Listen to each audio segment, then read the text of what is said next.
গুনার ফিরিস্তিগুলো একটা একটা করে স্বীকার করে আল্লাহরে বলেন, আল্লাহ আমি পাপী,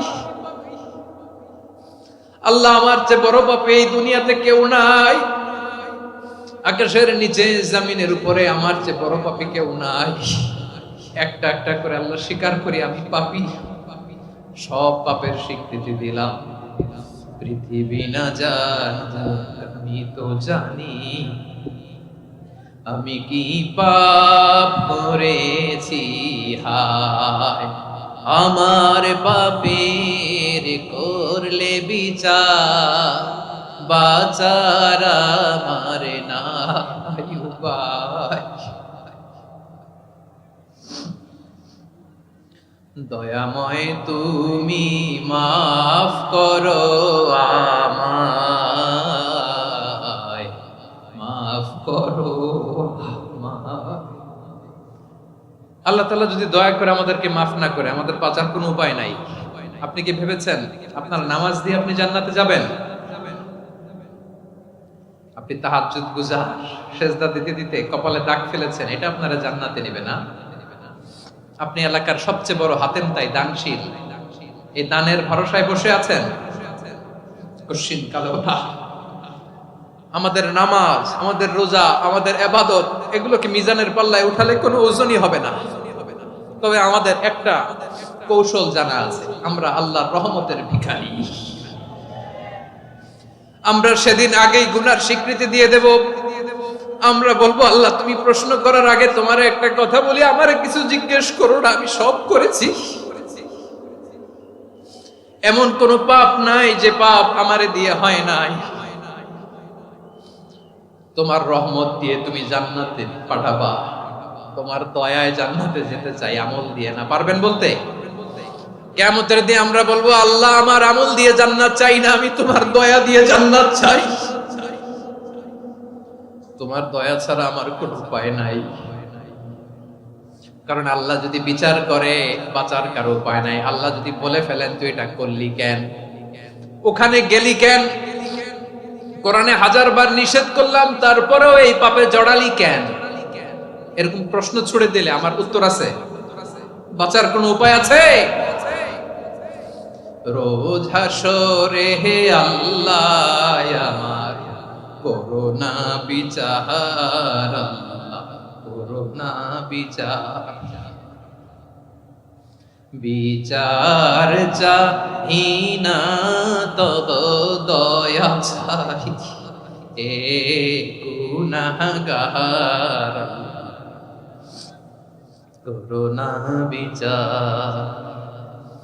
আপনার আমল দিয়ে জান্নাতে যাবেন? কি দিয়ে যাবেন? আল্লাহর দয়া দিয়ে। আল্লাহর রহম আর দয়া ছাড়া কেউ জান্নাতের চেহারাও দেখতে পাবে না। আজকে আমরা যে টপিকটা নিয়ে আলোচনা করব সেটা হচ্ছে, আমরা যে জীবনে বিপদে পড়ি, আমরা বিপদে পড়লে আমাদেরকে উদ্ধার করে কে? আল্লাহ ছাড়া আমাদের বাঁচানোর কেউ আছে? উদ্ধার করার কেউ আছে? রক্ষা করার কেউ আছে? এজন্য বিপদে পড়লে আমরা চাইবো কার কাছে? আমাদের যাই দরকার হোক আমরা ফরিয়াদ করব কার কাছে?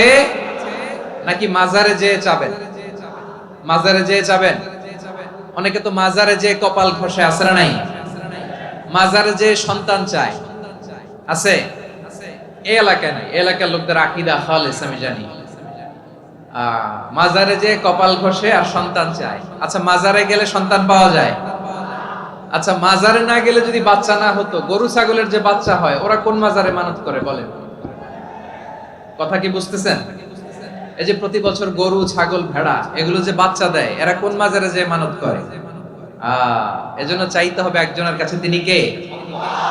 আমার প্রিয় পটুয়াখালীবাসী, মাজার জিয়ারত করা সুন্নাহ। আমরা মাজার জিয়ারত করব, আল্লাহ ওয়ালাদের কবরে যাব, আমরা সেখানে যে সালাম দিব, দোয়া করব, নিজের জন্য করব, কবরে শুয়ে থাকা মাইয়েতের জন্য করব, পুরো মুসলিম উম্মার জন্য করব। কিন্তু কবরে যিনি শুয়ে আছে ওই বাবার কাছে সন্তান চাওয়া যাবে? চাকরি চাওয়া যাবে? সফলতা চাওয়া যাবে? সফলতা দেয় কে? সবাই বলেন নাই, আওয়াজ করে বলেন, সফলতা দেওয়ার মালিক কে? এক কথাই রব্বুল আলামিন বলেন, ওয়া ইয়ামসাসকাল্লাহু বিদুররিন ফালা কাশিফা লাহু ইল্লা হু ওয়া ইয়ুরিদকা বিখাইরিন ফালা الفضل يصيب به من يشاء من عباده وهو الغفور الرحيم الله أكبر আল্লাহ বললেন ওয়া ইয়ামসাসকাল্লাহু বিদুররিন ফালা কাশিফা লাহু ইল্লা হু আল্লাহ যদি তোমাকে কোনো বিপদ স্পর্শ করায় আল্লাহ যদি তোমারে কোনো বিপদে ফেলে দেয় ওই বিপদ থেকে উদ্ধার করার তিনি ছাড়া আর কেউ নাই জোরে বলেন ঠিক কি না তিনি যদি কোনো বিপদে ফেলেন তিনি ছাড়া বিপদ থেকে উদ্ধার করার কেউ নাই আর তিনি যদি তোমার প্রতি কোনো অনুগ্রহ করতে চান ওই অনুগ্রহ ঠেকিয়ে দেওয়ার ক্ষমতাও কারো নাই আল্লাহ যদি আপনার সফলতা দিতে চায় পৃথিবীর কোন শক্তি ওই সফলতাকে থামাতে পারে এজন্য আল্লাহ বললেন খবরদার চিন্তার আকীদা খালিস করে নাও ওয়া ইয়ামসাসকাল্লাহু বিদুররিন ফালা কাশিফা লাহু ইল্লা হু আল্লাহ বিপদে ফেললে বিপদ থেকে উদ্ধার করার কেউ থাকে না আর আল্লাহ যদি তোমার প্রতি দয়া দেখাতে চান অনুগ্রহ করতে চান ওই অনুগ্রহকে প্রতিরোধ করার মতো ক্ষমতা কারো নাই তিনি তার বান্দাদের মধ্য থেকে যাকে ইচ্ছা তাকে দেন যত ইচ্ছা তত দেন তিনি ক্ষমাশীল তিনি মেহেরবান সুবহানাল্লাহ তিনি ক্ষমাশীল তিনি মেহেরবান তাহলে এই আয়াত থেকে আমরা বুঝতে পারলাম আমরা যদি বিপদে পড়ি আমাদেরকে কেউ বাঁচাতে পারে না আমার বাবা আমারে বাঁচাতে পারে হ্যাঁ আমার মা আমাকে বাঁচাতে পারে আমার বন্ধু আমারে বাঁচাতে পারে আমার দলের কর্মী আমাকে বাঁচাতে পারে আমার পীর সাহেব আমারে বাঁচাতে পারে আমার পটুয়াখালীর ভাইয়েরা খেয়াল রাখবেন বাঁচাতে পারে এক মহান সত্তা উদ্ধার করতে পারে এক মহান সত্তা চিৎকার করে বলুন তিনি কে আবার আল্লাহ বললেন আম্মাই ইউজিবুল মুত্তাররা ইযা দাআহু ওয়া ইয়াকশিফুস সুআ ওয়া ইয়াজআলুকুম খুলাফাআল আরদ আইলাহুম মা'আল্লাহ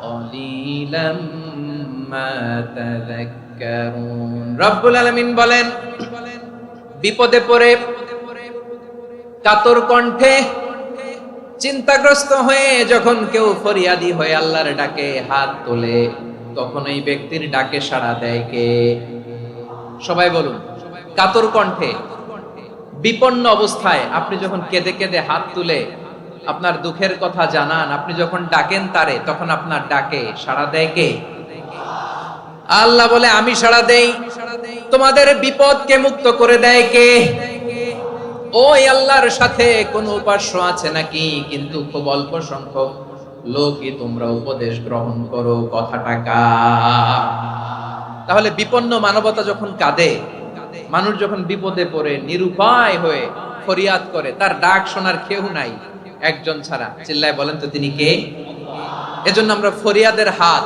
কার দিকে তুলবো প্রিয় পটুয়াখালী বলেন ফরিয়াদের দুটো হাত আমরা কার দিকে তুলবো এবং খেয়াল রাখতে হবে মাথার সাথে সেট করে নিতে হবে আল্লাহ ছাড়া আমাকে উদ্ধার করার কেউ নাই এই পৃথিবীতে কেউ আপন না প্রিয় ভাইরা বিপদে পড়লে বোঝা যায় কেউ আপন না আপন শুধু একজন মহান সত্তা তিনি কে এটা কি আপনারা খেয়াল রাখতে পারবেন হ্যাঁ বিপদে আপদে কেউ আমাদের বাঁচাতে পারে না তরাতে পারে না মুক্তি দিতে পারে না উদ্ধার করতে পারে না একমাত্র আমার প্রভু ছাড়া আল্লাহ ছাড়া চিল্লায় বলেন ঠিক কিনা এবং প্রিয় পটুয়াখালীর ভাইয়েরা মাথার সাথে এটা সেট করে নিতে হবে যে আমাদের পুরো জীবনটাই পরীক্ষা পুরো জীবনটাই কি the life is a test পুরো জীবনটাই পরীক্ষা এই জীবনে বিপদ আসবে আপদ আসবে পরীক্ষা আসবে সবার জীবনে এটা থাকে এক একজনের পরীক্ষা এক এক রকম আমার পরীক্ষা এক রকম মাসুদ ভাইয়ের পরীক্ষা এক রকম চৌধুরী সাহেবের পরীক্ষা এক রকম আপনার পরীক্ষা এক রকম ওনার পরীক্ষা আবার আরেক রকম পুরো পৃথিবীটাই পরীক্ষা ক্ষেত্র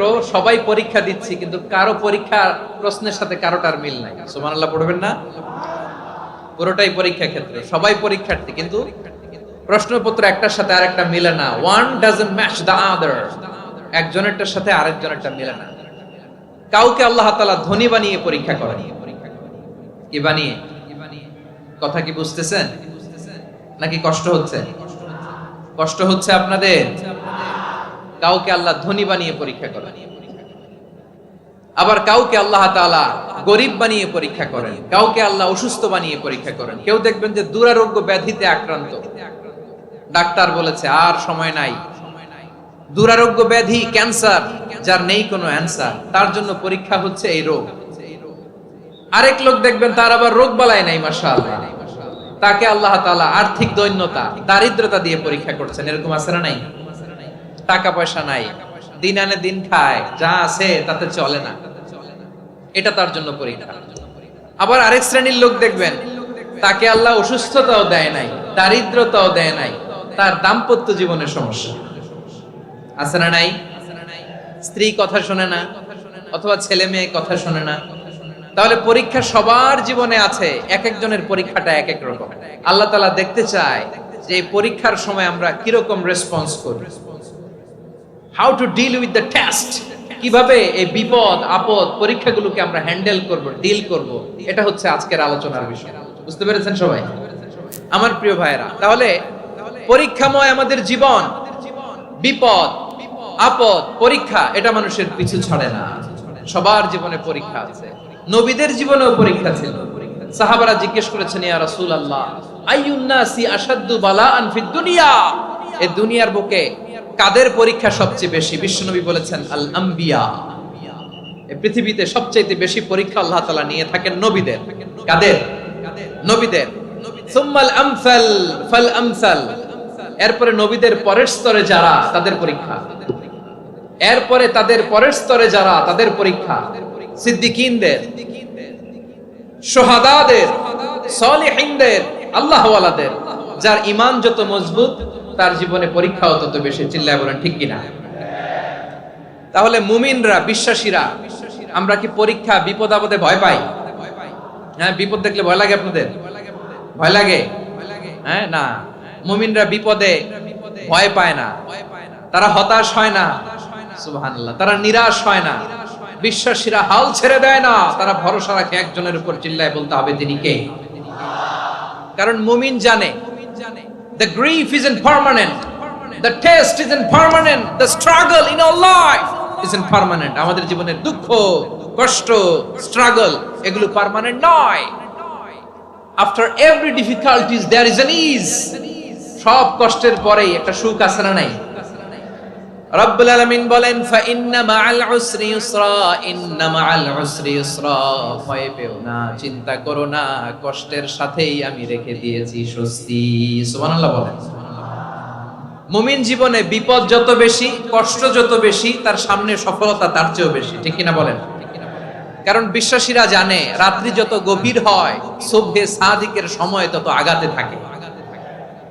গর্ভবতী নারীর পেটের ব্যথা যত বাড়তে থাকে, ঘরে নতুন মেহমান আগমনের সময় ঘনাতে থাকে। মুমিনদের উপর বিপদ, অত্যাচার, আপদ, পরীক্ষা যত বাড়তে থাকে, কালেমার পতাকা উড্ডয়নের সময় কাছে আসতে থাকে। বিশ্বাসীদের এগুলো হিসাব মিলানো অনেক আগে, এগুলো অনেক আগে হিসাব মিলানো।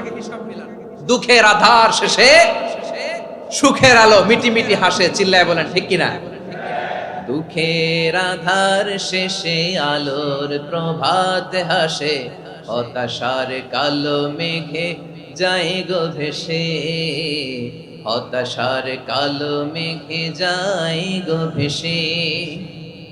দুঃখের আধার শেষে আলোর প্রভাত হাসে, হতাশার কালো মেঘে যায় গো ভেসে, হতাশার কালো মেঘে যায় গো ভেসে। কোরআনের পাতায় পাতায় দেখো, ঈমানের পথ ঢাকা ব্যথার কাটায়। কোরআনের পাতায় পাতায় দেখো, ঈমানের পথ ঢাকা ব্যথার কাটায়। ভেঙে পড়ো না কভু হতাশ হয়ে,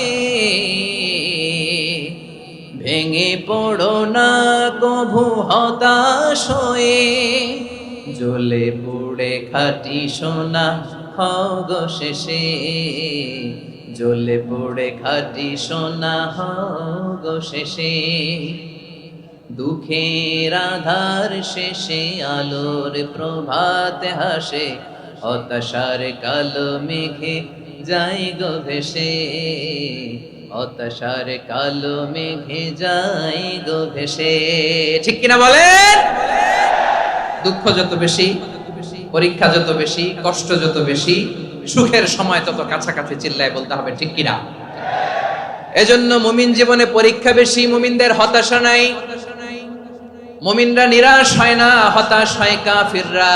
মুমিনরা কখনো হাল ছেড়ে দেয় না, মুমিনরা ভরসা রাখে একজনের উপর, তিনি কে? তাহলে আমার প্রিয় পটুয়াখালীবাসী, বিপদ থাকবে, পরীক্ষা থাকবে, এই বিপদ থেকে আমাদেরকে উদ্ধার করবেন একজন, তিনি কে? আমরা শুধু আল্লাহর উপরই ভরসা রাখবো। রাজি আছেন তো? চাইবো একজন সত্তার কাছে, আওয়াজ করে বলুন তিনি কে?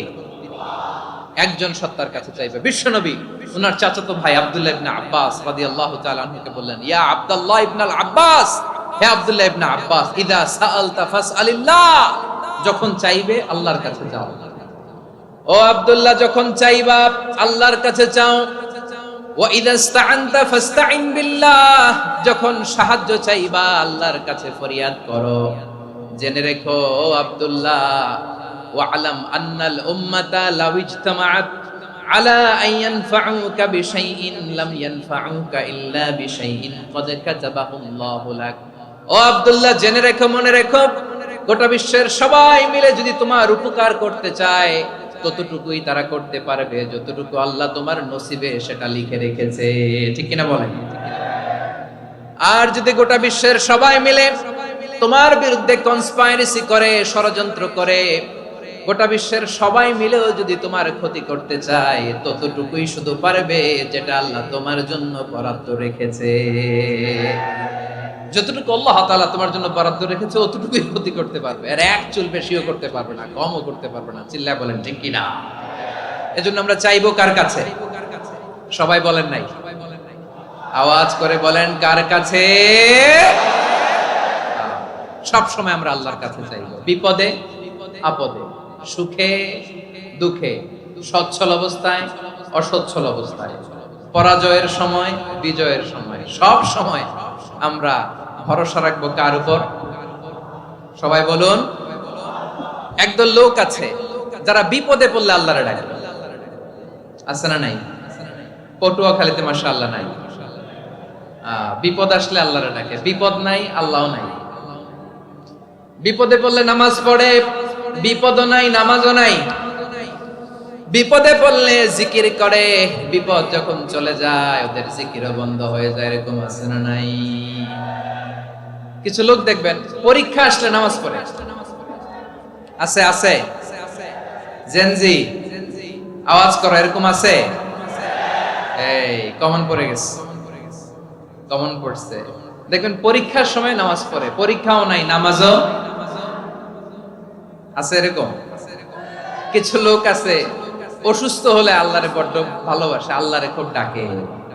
অসুস্থ হইলে অসুস্থতাও নাই, আল্লাহ স্মরণও নাই। দেখবেন কিছু লোক নির্বাচন আসলে খুব আল্লাহওয়ালা হয়ে যায়, তখন দেখবেন মাথার মধ্যে হেজাব লাগায়, পাঞ্জাবি লাগায়, আল্লাহওয়ালা হয়ে যায়। নির্বাচনও নাই, এরপরে আল্লাহর কথাও নাই। আছে না নাই? না, এরকম হওয়া যাবে না। সব সময় আমরা আল্লাহরে ডাকবো, বিপদে আপদে সব সময় ভরসা রাখবো আমরা একজনের উপর। আওয়াজ করে বলেন তিনি কে? এ কথাই আল্লাহ তাআলা আমাদের চোখে আঙ্গুল দিয়ে জানিয়ে দিলেন, ফাইদা রাকিবু ফিল ফুলকি দা'আবুল্লাহা মুখলিসিনা লাহুদ্দিন ফালাম্মা নাজ্জাহুম ইলাল বাররি ইযা হুম ইউশরিকুন। আল্লাহ বলে একদল লোক আছে, তারা যখন নৌযানে চড়ে, জলযানে চড়ে, সাগরের মধ্যে যখন জাহাজে চড়ে, লঞ্চে চড়ে, তারা যখন তুফানের সম্মুখীন হয় তখন তারা আল্লাহরে বড্ড বেশি ডাকে, একান্ত ভাবে ডাকে, বিশুদ্ধ চিত্তে ডাকে। আবার তুফান থেকে তাদেরকে সেফ জোনে নিয়ে, নিরাপদ জোনে নিয়ে যখন বন্দরে আমি আল্লাহ তাদেরকে বেরিয়ে দেই, ওই লোকগুলো আবার আমি আল্লাহর সাথে শিরিক করে। এরকম আছে না নাই? জাহাজে উঠছে, সাগরের মাঝখানে তুফান, ওই সময় দেখবেন আল্লাহ কারে কয়? এই কথা তো আপনাদেরকে বোঝানো সহজ, আপনারা তো নদীর দেশের মানুষ। লঞ্চে চড়েন নাই কারা কারা দেখি? লঞ্চে চড়ছেন? হ্যাঁ, লঞ্চে চড়ে নাই এরকম একজনও নাই এখানে। আচ্ছা, লঞ্চে উঠছেন কে কে দেখি? মাশাআল্লাহ মাশাআল্লাহ মাশাআল্লাহ। ঠিক আছে, আপনাদের বোঝানো সহজ। আচ্ছা, লঞ্চে উঠে তুফানের সম্মুখীন হয়েছেন, জলোচ্ছ্বাস সবাই? মাশাআল্লাহ। তো এই ওয়াজ তো আপনাদের মুখস্থ, ঠিক কিনা বলেন? আমার বলার দরকার নাই, বলেন। মাঝ নদী, তুফান, জলোচ্ছ্বাস, জলের মধ্যে উচ্ছ্বাস, ঢেউ, টর্নেডো, সাইক্লোন, মেঘের ঘনঘটা, পরিবেশ ঘুটঘুটে অন্ধকার, লঞ্চ একবার এদিকে আরেকবার ওইদিকে, ভিতরে কি অবস্থা হয় বলেন তো? হ্যাঁ, তখন মুসলিম আল্লাহর ডাকে, হিন্দু আল্লাহর ডাকে, ঠিক কিনা বলেন? আস্তিক আল্লাহর ডাকে, নাস্তিক আল্লাহর ডাকে, ঠিক কিনা? লঞ্চের ভেতর, স্টিমারের ভেতর কান্নারে রোল পড়ে যায়, চিৎকারের রোল পড়ে যায়, সবার মুখ দিয়ে শুধু একটা আওয়াজ, লা ইলাহা লা ইলাহা লা ইলাহা সুবহানাল্লাহ আলহামদুলিল্লাহ লা ইলাহা। আল্লাহ নামের জিকির করবে যারা, আল্লাহর কাছে প্রিয় তারা, আল্লাহর কাছে প্রিয় যারা, জান্নাতে প্রবেশ করবে তারা, জোরে লা ইলাহা লা ইলাহা ইল্লাল্লাহ লা ইলাহা ইল্লাল্লাহ মুহাম্মাদুর রাসূলুল্লাহ সাল্লাল্লাহু আলাইহি ওয়াসাল্লাম। আমার প্রিয় পটুয়াখালীবাসী, তাহলে লঞ্চের ভেতরে যখন আমরা তুফানের মধ্যে পড়ি, তখন সবাই মিলে আমরা একটা নামের জিকির করি। নামটা কার? মুসলমানেরাও ডাকে, হিন্দুরাও ডাকে, আস্তিকও ডাকে, নাস্তিকও ডাকে, সবাই ডাকে একজনকে। তিনি কে? আবার দেখবেন ওই আল্লাহ তুফানের পরে, ঝড়ের পরে ওই লঞ্চটাকে যখন সদর ঘাটে ফিরিয়ে দেয়, আবার আমরা নাফরমানি শুরু করে দেই। সে কোথায়? আল্লাহ বললেন, ফাইদা রাকিবু ফিল ফুলকি দা'আউল্লাহ মুখলিসিনা লাহুদ্দীন ফালাম্মা নাজ্জাহুম ইলাল বাররি ইযা হুম ইউশরিকুন। সাগরে যখন তুফানে পড়ে আমি আল্লাহর ডাকে, আবার আমি আল্লাহ যখন বাঁচিয়ে দেই, আবার আমি আল্লাহর সাথে শিরিক শুরু করে। আমরা কি এরকম হতে চাই নাকি? এরকম করবেন? হ্যাঁ না, আমরা তুফানে পড়লেও আল্লাহরে ডাকি, আবার বাঁচায় দেওয়ার পরেও ডাকি কারে? আল্লাহকেই ডাকি। বিমানের মধ্যে মাঝে মাঝে দেখবেন যে এয়ার টার্বুলেন্স হয়, জানেন? এয়ার টার্বুলেন্স জানেন তো? মাঝে মাঝে বিমানটা বাউন্সিং করে, বাম্পি, ভেরি বাম্পি ওয়েদার। শুনেন নাই? 40,000 ফিট উপরে যখন থাকে, তখন পাইলট মাঝে মাঝে বলে, dear passengers, ladies and gentleman, right now we are flying 40,000 feet above the ground and we are passing very air turbulence, very heavy air turbulence right now. Please fasten your seat belt. দেখবেন মাঝে মাঝে বলে যে, ভদ্র মহিলা, ভদ্র মহোদয়গণ, আমরা 40,000 ফিট উপর দিয়ে যাচ্ছি আর এয়ার টার্বুলেন্স ফেস করছি, মেহেরবানি করে আল্লাহর হস্তে সিট বেল্ট বাঁধুন। তখন বিমানটা এরকম বাউন্সিং করে, শেকিং করে। আপনারা মুখোমুখি হয়েছেন? ইদানিং এই এয়ার টার্বুলেন্স বেড়ে গিয়েছে। গত বছর আমার ইন্টারন্যাশনাল অনেকগুলো ফ্লাইট ছিল, তো আমি দেখলাম যে আগের ফ্লাইটগুলোর তুলনায় এখন এয়ার টার্বুলেন্স খুব বেশি। আমি একটু রিসার্চ করে দেখলাম, ক্লাইমেট চেঞ্জের কারণে, জলবায়ু পরিবর্তনের কারণে আকাশের বাতাসের মুভমেন্টে পরিবর্তন হয়েছে, ফলে এখন বিমান শেকিং করে বেশি, বাউন্সিং, বাম্পি ওয়েদার। তো বলেন তো, 40,000 ফিট উপরে যখন আপনি, কয় হাজার ফিট? সবাই বলুন, কয় হাজার ফিট? 40,000 ফিট উপরে যখন আপনি, তখন যখন বিমানটা এরকম বাউন্সিং করে, সবাই যখন ভমিটিং করে বিমান নষ্ট করে দেয়, বমি করে, তখন বাঁচানোর কে আছে আল্লাহ ছাড়া? কেউ আছে? ওই মুহূর্তেও সবাই মিলে একজনকে ডাকে আওয়াজ করে বলেন তিনি কে? মাঝে মাঝে কিছু সোশ্যাল মিডিয়ায় কিছু ভিডিও পাওয়া যায় যে হেভি যখন এয়ার টার্বুলেন্স হয় 10 সেকেন্ড 15 সেকেন্ডের কিছু ভিডিও পাওয়া যায়, বিমানটা এরকম বাউন্সিং করছে, বাম্পি ওয়েদার, কাঁপছে, মানুষগুলো বমি করছে, অক্সিজেন মাস্কগুলো সব ঝুলে পড়েছে, বিমানটা শুধু কাঁপছে। তখন দেখবেন বিমানের ভেতরেও এরকম লঞ্চের মতো চিৎকার আছে না নাই? বিমানের ভেতরেও তখন চিৎকার। গত বছর হিথ্রো এয়ারপোর্ট থেকে সিঙ্গাপুর এয়ারলাইন্সের একটা ফ্লাইট হিথ্রো টু চাঙ্গি একটা ফ্লাইটে এমন বেশি এয়ার টার্বুলেন্সের শিকার হয়েছিল ওই এয়ারক্রাফটটা, 33 জন যাত্রী সেখানে আহত হয়েছে, একজন যাত্রী নিহত হয়েছে। কেবিন ক্রুজ, এয়ার হোস্টেস যারা আছে, একজনের নাক ফেটে, চোখ ফেটে, কপাল ফেটে, ব্লিডিং হয়ে শয়লা। প্রিয় ভাইরা, 40,000 ফিট উপরে বিমানটা যখন কাঁপবে, তখন আমাদেরকে আল্লাহ ছাড়া আর কেউ বাঁচানোর আছে? এত আস্তে বললে হবে? ওই কঠিন মুহূর্তে আমার বাবা আমারে বাঁচাতে পারে, আমার বন্ধু আমারে বাঁচাতে পারে। এই গ্রাউন্ডে, জমিনের বুকে আমার প্রোটোকল, আমার ক্ষমতা, আমার দাম্ভিকতা কোনো কিছু আমারে বাঁচাতে পারে? একজন ছাড়া। চিল্লায় বলতে হবে তিনি কে? সে আল্লাহ বললেন, গোলাম আমি বিপদের সময় ঠিকই তোমাদের বাঁচিয়ে দেই। ওই বিমানের ভেতরে 40,000 ফিট উপরে যখন তোমরা এয়ার টার্বুলেন্সের শিকার হও, তখন নাস্তিকও আল্লাহরে ডাকে, হিন্দু আল্লাহরে ডাকে। জোরে বলেন ঠিক কিনা? আবার বিমানটা যখন শান্ত হয়ে যায়, একটু পরেই বিমানের স্ক্রিনের মধ্যে হিন্দি সিনেমা খোঁজে। বিমানের স্ক্রিনে কিন্তু বিশাল ওখানে আফলাম ফিল্মের একেবারে বুঝাই করা। বিমানটা শান্ত হলে আবার হিন্দি সিনেমা দেখা শুরু করে। একটু আগে ডাকছিল কারে?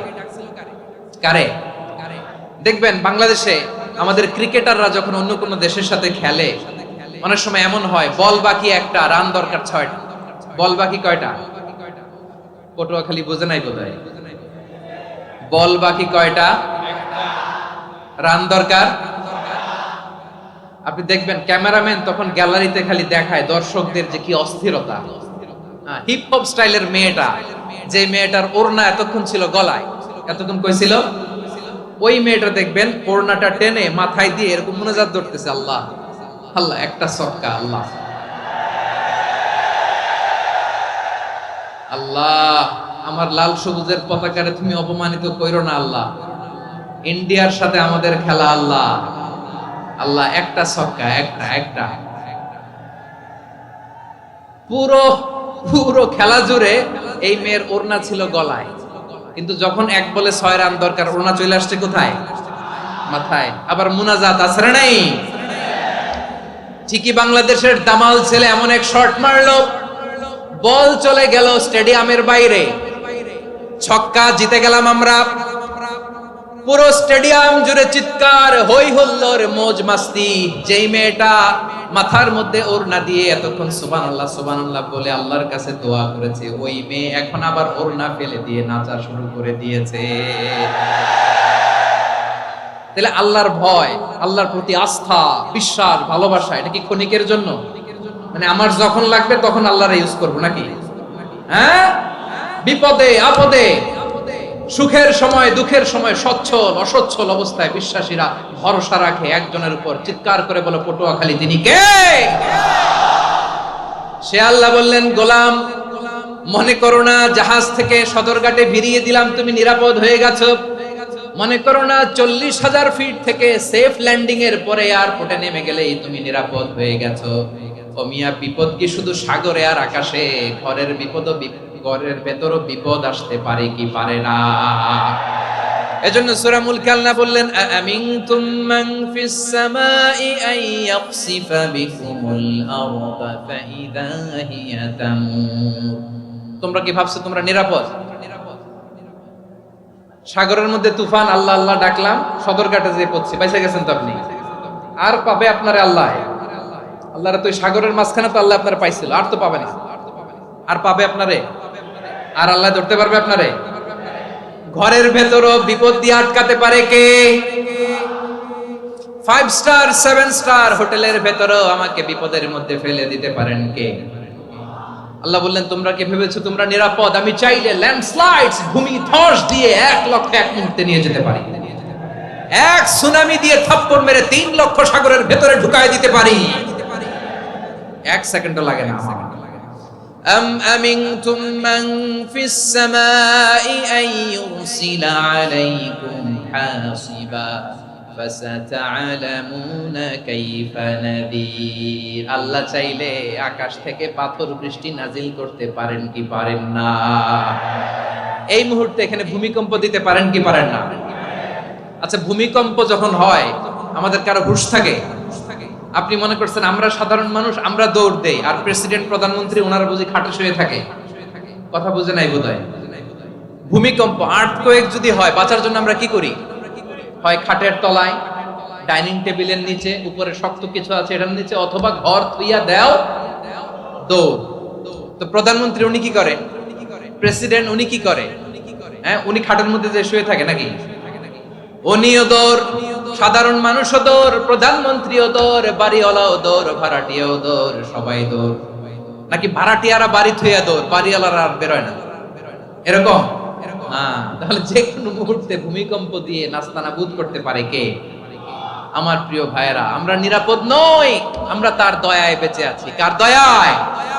এজন্য আল্লাহ বললেন, গোলাম যে কোনো মুহূর্তে বিপদ দিয়ে তোমাদেরকে নাস্তানাবুদ করতে পারি। বিশ্বাসী বলে যদি নিজেকে দাবি করো, সব সময় ডাকতে হবে একজন সত্তাকে। বলেন তিনি কে? এই কথা ক্লিয়ার? এই সবগুলো উদাহরণ শেষে সবার কাছে ক্লিয়ার হয়েছে না যে বিপদ থেকে, আপদ থেকে, পরীক্ষা থেকে, ক্যালামিটি থেকে আমাদেরকে কেউ বাঁচাতে পারে না একজন সত্তা ছাড়া। আবারও বলেন তো তিনি কে? ক্লিয়ার? হ্যাঁ, সবাই বুঝতে পারছেন?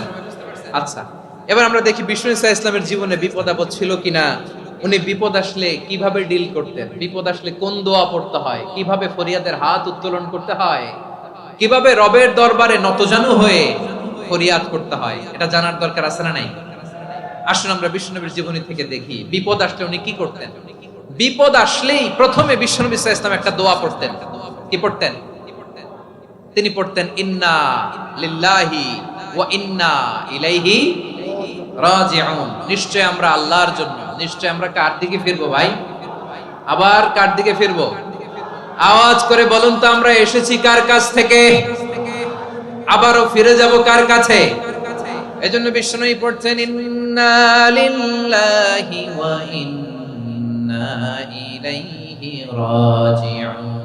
নিশ্চয় আল্লাহর জন্য, ওই আল্লাহর দিকেই আমরা ফিরে যাব। তারপরে বিশ্বনবী পড়তেন আল্লাহুম্মা আজুরনি ফি মুসিবাতি ওয়াখলুফ লি খায়রাম মিনহা। একসাথে প্রথমে পড়তেন ইন্না লিল্লাহি ওয়া ইন্না ইলাইহি রাজিউন, তারপর পড়তেন আল্লাহুম্মা আজুরনি ফি মুসিবাতি ওয়াখলুফ লি খায়রাম মিনহা। মানে আল্লাহ, এই যে আমি বিপদে ধৈর্য ধারণ করলাম, এটার সব তুমি আমারে দাও, আর যেটা হারালাম এর চেয়ে ভালো কিছু দিয়ে মেকআপ করে দিও, ভালো কিছু দিয়ে বদল করে দিও। সুবহানাল্লাহ পড়েন। তাহলে বিপদ আসলে আমরা কি পড়ব? কথা বলেন। এই যে আমি শুয়েছিলাম, নাশিদ গাচ্ছিল ওরা, এদেশে পরস্পরে দেখা হলে দেয় সালাম, এদেশে আমজনতার হৃদয় জুড়ে পাকালাম, এদেশে বিপদ এলে সর্বজনে সর্বক্ষণে দোয়া পড়ে ইন্না লিল্লাহ। কি পড়ে? সুবহানাল্লাহ সুবহানাল্লাহ সুবহানাল্লাহ সুবহানাল্লাহ। এদেশে আজান শুনে সূর্য ওঠে শহর গ্রামে, এদেশে আজান শুনে সূর্য ডুবে সন্ধ্যা নামে, এদেশে সকল কাজে সবাই বলে বিসমিল্লাহ, এদেশে ভালো কিছু দেখে শুনে হাসি মুখে সবাই বলে মাশাআল্লাহ। সুবহানাল্লাহ পড়েন। তাহলে বিপদ এলে আমরা কি পড়ি?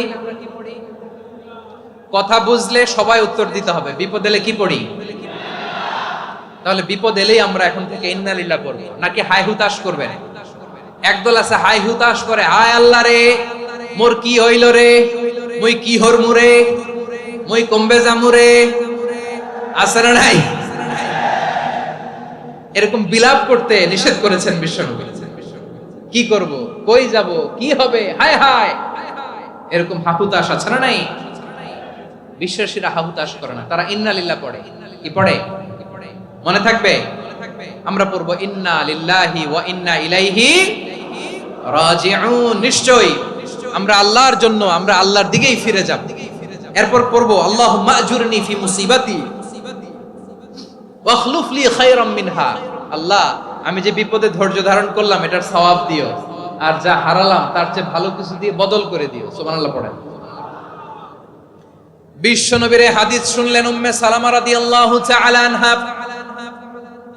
ওনার স্বামী হলো আবু সালামা। মজার ঘটনা খেয়াল করে শুনেন আমার প্রিয় কলিজার টুকরা ভাইয়েরা।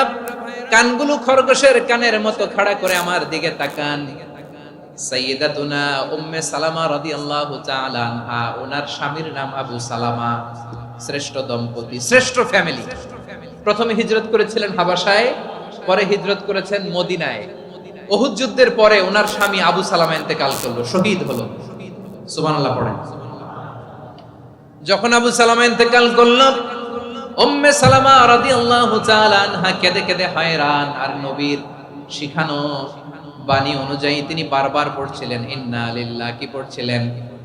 মুই কই জামু, কি হরমু, এগুলো বলে নাই। কি বলছে? ইন্না লিল্লাহ। যেহেতু বিশ্বনবী বলেছেন কেউ যদি বিপদের প্রথম ধাক্কায় পড়ে ইন্না লিল্লাহি ওয়া ইন্না ইলাইহি রাজিউন, আল্লাহুম্মা আজুরনি ফি মুসিবাতি ওয়াখলুফ লি খায়রাম মিনহা, তাহলে এই বিপদে যে সে যা হারালো তার চেয়ে শ্রেষ্ঠ কিছু দিয়ে আল্লাহ তার বদল দিয়ে দিবে।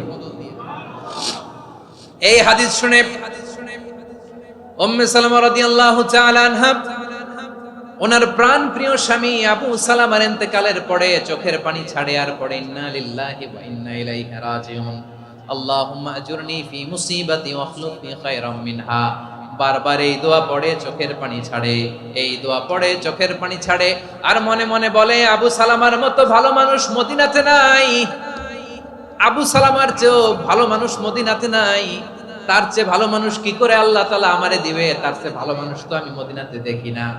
চোখের পানি দিয়ে বুক ভাসায় আর নবীর হাদিসের উপর আমল করে পড়ে ইন্না লিল্লাহি ওয়া ইন্না ইলাইহি রাজিউন, ইন্না লিল্লাহি ওয়া ইন্না ইলাইহি রাজিউন।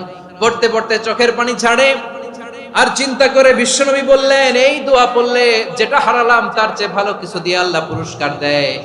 আবু সালামার চেয়ে ভালো মানুষ মদিনার মধ্যে আর কে হতে পারে? কি আজীব তামাশা, কি অবাক করা ঘটনা।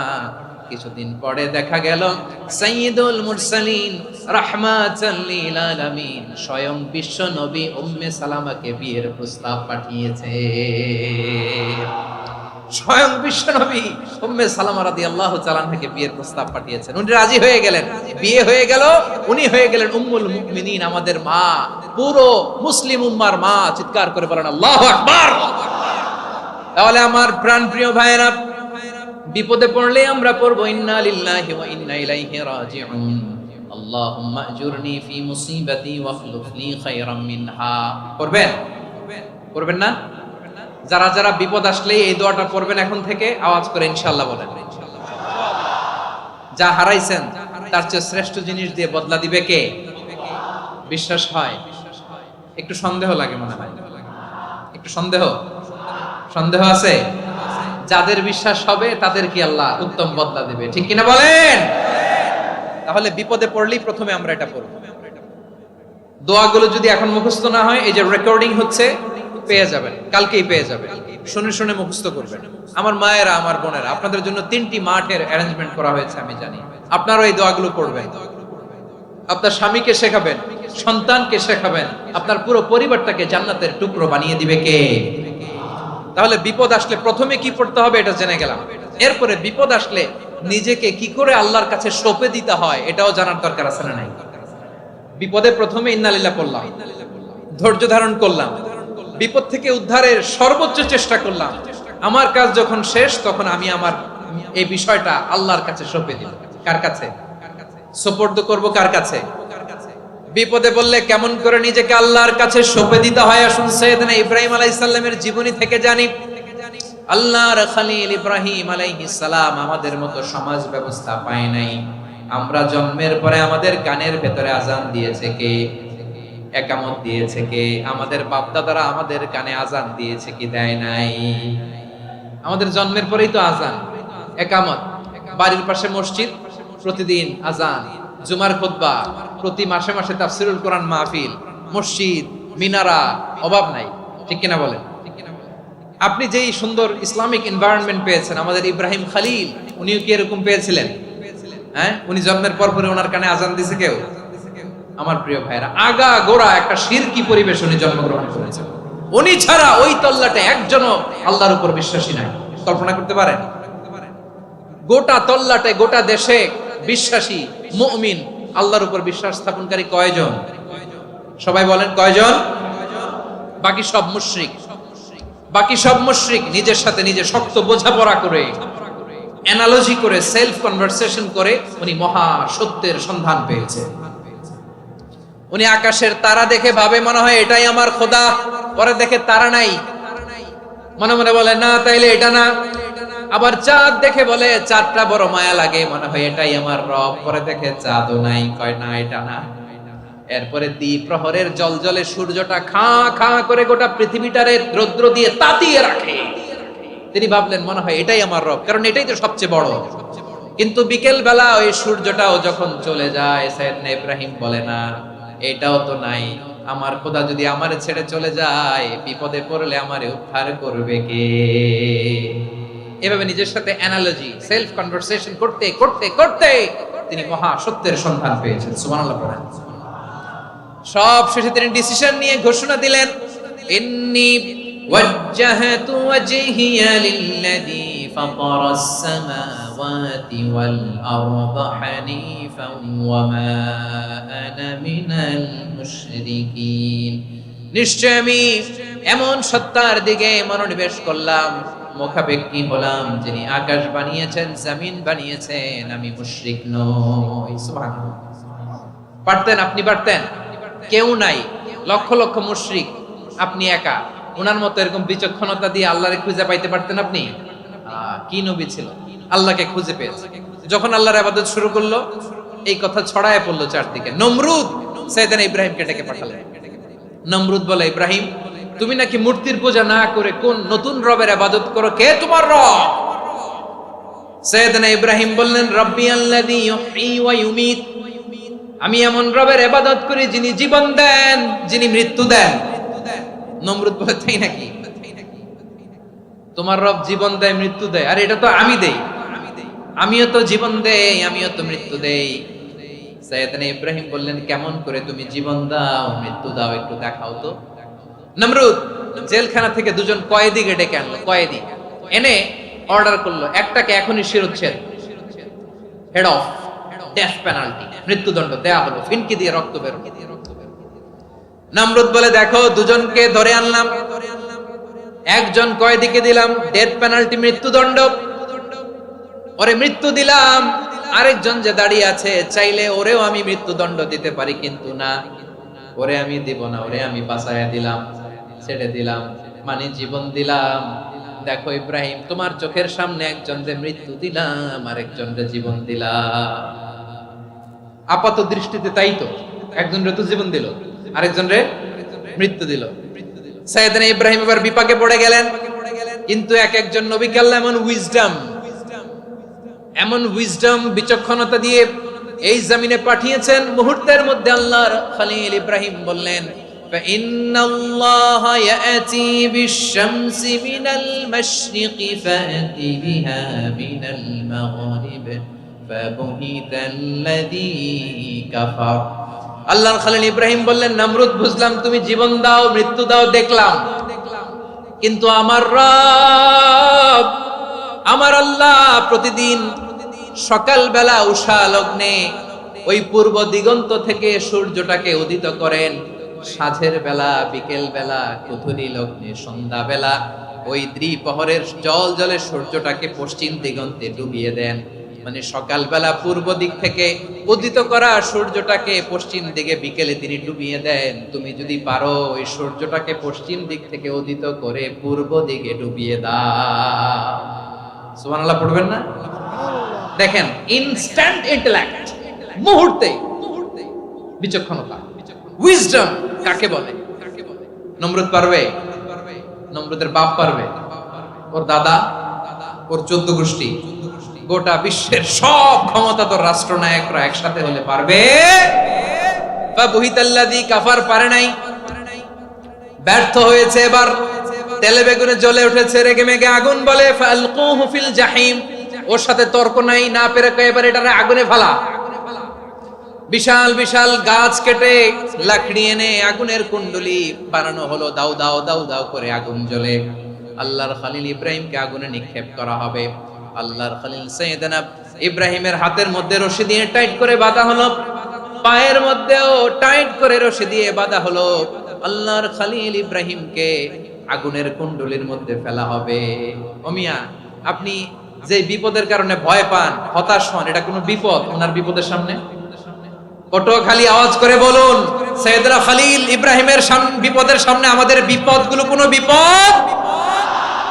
কোনো বিপদই না, এটা কোনো বিপদই না। হাত পা বেঁধে টাইট করে নিক্ষেপ করা হবে, সিম্পলি ফেলা যাবে না, কারণ দাও দাও করে দ্য ব্লেজিং ফায়ার, এমন আগুনের কুণ্ডলি কাছে যাওয়া যায় না, আগুনের উত্তাপে নিক্ষেপ করা হবে। হাতে রশি বেঁধে, পায়ে রশি বেঁধে আল্লাহর খলিল ইব্রাহিম আলাইহিস সালামকে আগুনের মধ্যে নিক্ষেপ করা হবে। আহা, এটার বলে অগ্নি পরীক্ষা। উনি অগ্নি পরীক্ষার সম্মুখীন হয়েছে, এজন্য কঠিন পরীক্ষাকে আমরা অগ্নি পরীক্ষার সাথে তুলনা করি, ঠিক কিনা?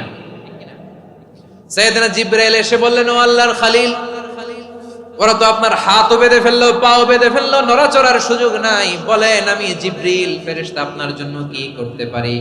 আল্লাহর খলিল ইব্রাহিম বলেন, ও জিবরাইল, তোমার কাছে আমার কোনো চাওয়া পাওয়া নাই। সুবহানাল্লাহ বলেন। তোমার কাছে বলার কিছু নাই, তোমার সাহায্যের আমার দরকার নাই। সাইয়েদনা ইব্রাহিম আলাইহিস সালামকে হাতে পায়ে রশি বেঁধে, হাত পা বাঁধা অবস্থায় জ্বলন্ত অগ্নিকুণ্ডে যখন নমরুদের দলবল নিক্ষেপ করবে, আল্লাহর খলিল কিভাবে নিজেকে আল্লাহর কাছে সঁপে দিয়েছেন, পটুয়াখালীর ভাইরা খেয়াল করে শুনুন। হাত পা বেঁধে আল্লাহর খলিলকে যখন নিক্ষেপ করা হবে, তিনি মুখ ফুটে বলে ফেললেন, হাসবুনাল্লাহু ওয়া নি'মাল ওয়াকিল। হাসবুনাল্লাহু ওয়া নি'মাল ওয়াকিল, আমার জন্য আল্লাহই যথেষ্ট, আমার জন্য আল্লাহই যথেষ্ট। তিনি আমার সবচেয়ে বড় গার্ডিয়ান, তিনি আমার সবচেয়ে বড় অভিভাবক। জিবরাইলের সাহায্যে অফারকে ফিরিয়ে দিলেন, দুনিয়ার বুকে কারো কাছে কিছু বলেন নাই, মুখ ফুটে বলেছেন হাসবুনাল্লাহ। ও আমার পটুয়াখালীর প্রাণের ভাইয়েরা, খেয়াল রাখবেন, কোন বান্দা তার হাতে থাকা সব চেষ্টাটুকুন করার পরে মুখ ফসকে মুখ দিয়ে যখন বলে ফেলে হাসবুনাল্লাহ, বান্দা যখন হাসবুনাল্লাহ বলে ফেলে, ওই ব্যাপারটা ডিল করার দায়িত্ব স্বয়ং আল্লাহ আরশের উপর থেকে নিয়ে নেয়।